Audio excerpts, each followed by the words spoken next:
All right, thank you, Ronke. Brenock, how you doing? Yeah, all good, mate. How are Oh, you? good, Jay. What is this, like a battle of the hat game today? Wow, what's going on? Is this like a level of style I don't have? I mean, I didn't get the All memo. right, James, who won? Oh, really gonna put me in that position? Uh, Yep. I think that because like the jewelry wise and the hair's on point, I got to give it to Ronke. Got to give it to Ronke today. It's fair. It's fair. Brennick, no, hey, this is not a statement on your game at all. Trust me, It's not a fine, statement mate. on your game at all. It's fine. I won't hold a grudge.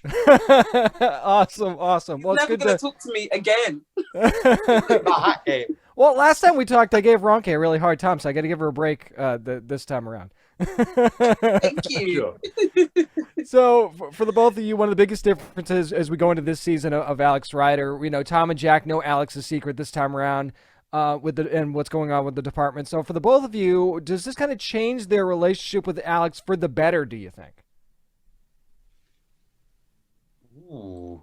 I, I think it should. The information, everything is exposed. It should relationship better. However, Alex is very much adopting a one-man spy show. Not our show, but like in terms of he's like, I'm gonna be the spy that fixes all of the stuff that's happening at the time.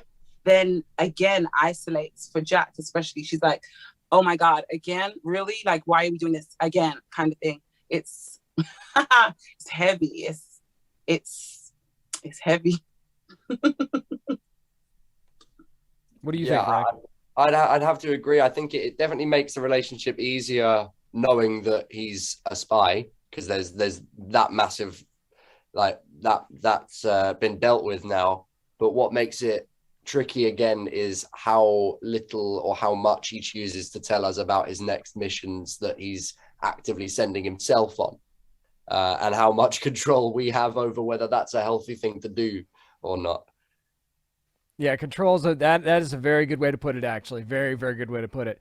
So, Ronke, Jack is obviously Alex's friend. You could say his guardian at this point. They've been through a lot together. Can you talk a little bit about how hard that is actually on Ronke this season, taking on more of that responsibility? And is she gonna have to get tough with Alex a little bit? You think?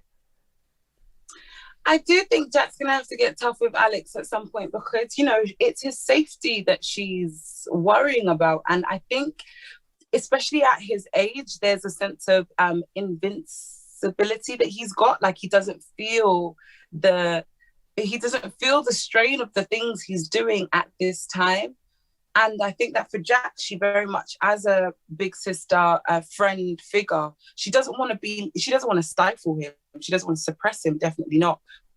But as an older person, she's like, these kind of choices you're making right now, they're not going to benefit you when you get to, my age, because your ankle might not work or something. Do you know what I mean? This guy's jumping on buildings and stuff like that. It's completely different.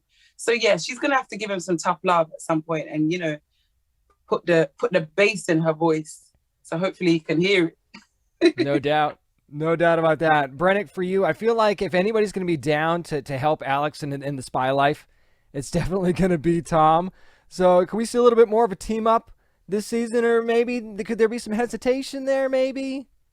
I think that in series one, before Tom got involved, he thought he'd be as good at it as Alex is being a spy. He's like, yeah, I've seen enough. Like, I've seen enough Bond. I've seen enough action heroes do their thing. I know what it takes to make a hero. And then as soon as he can't tell the difference between evil Alex and real Alex and gets gouged in the stomach by a library stand, there's definitely some hesitation before jumping into the next mission because he's got no training.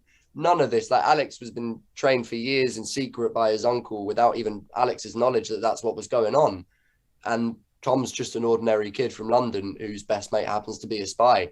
So he's absolutely out to protect Alex for sure. And if that means going along on the missions, he'll do it. But I think Tom realizes now that there's a reason why these things are better left in films. Oh, certainly. Most certainly. So you can't go through what Alex went through and not be affected as of last season. So we saw last season as well. We saw there were times where Tom was able to ground Alex a little bit. We saw when Jack was able to do that as well. But is it different this time around? Is it different because of maybe his mental state because of what he's gone through for them? I think there's more. I think there's more fear from all of us involved and less from Alex, weirdly. I think it's the complete opposite. Last series, Alex was thrown into a situation where he didn't want to be. And we were like, it's okay. Like, you're innocent. Just get through it and get back to us. And now we're going, get out of this thing that you're in. What are you doing? Putting more time and energy into this. They don't care. And you're just going to get yourself hurt. And I think that's been the hardest thing for me watching it back, is watching me and Ronks look on and just see this boy throwing himself down hole after hole and just getting battered and bruised consistently, and getting up and going, right, time to do it again, and not listening to anyone around him go, do you not see yourself in the mirror? Do you not see the scrapes? Are you not okay? If you need to, we'll help you, but take a breather, please. Yeah. What do you think, Ronke? I agree with Bren. I feel like, now that Alex has recognized that actually, no, I am an actual spy, even though he's not necessarily been given a mission by the department or anything, he very much exists in that world all the time. So he's constantly, searching for things to fulfill that desire in him, the spy. But for the rest of us, we're just like, no, you're a kid. You go to school, you have dates, you go to parties and stuff like that. That's all you do. You go to the cinema. All of this other stuff is so strange. And I think Jack and Tom are trying to let him know how strange it is. But he's not having a bar of it. He's like, no, I've got to save the day. And eventually I think both Jack and Tom go, well, I guess we should help then. Yeah. well, I mean, Tom has dates. I mean, clearly, I guess Tom has more game than Alex now. Is that what's happening? Really? Yeah, I think that's what's happening here. I love it. And there's a lot of serious stuff that happens on this show. There's no doubt about it. But I mean, we've seen some of the images that have come out even before the trailer did. I'm seeing surfboards. So I mean, are we going to see a little fun on the season as well? Maybe.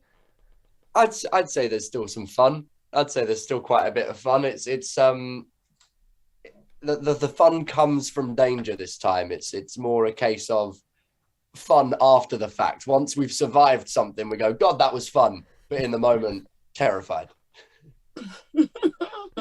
I love that, fun after the fact. I just can't wait for you guys to see that episode where there is the fun and it happens really early on, because there's some really funny stuff that happens in that thing. You guys will find out. Season 2 of Alex Rider comes back on December the 3rd on IMDb TV. Ronke, Brenock, thank you so much for the time, as always. Appreciate you guys. Thank you. Thanks, James.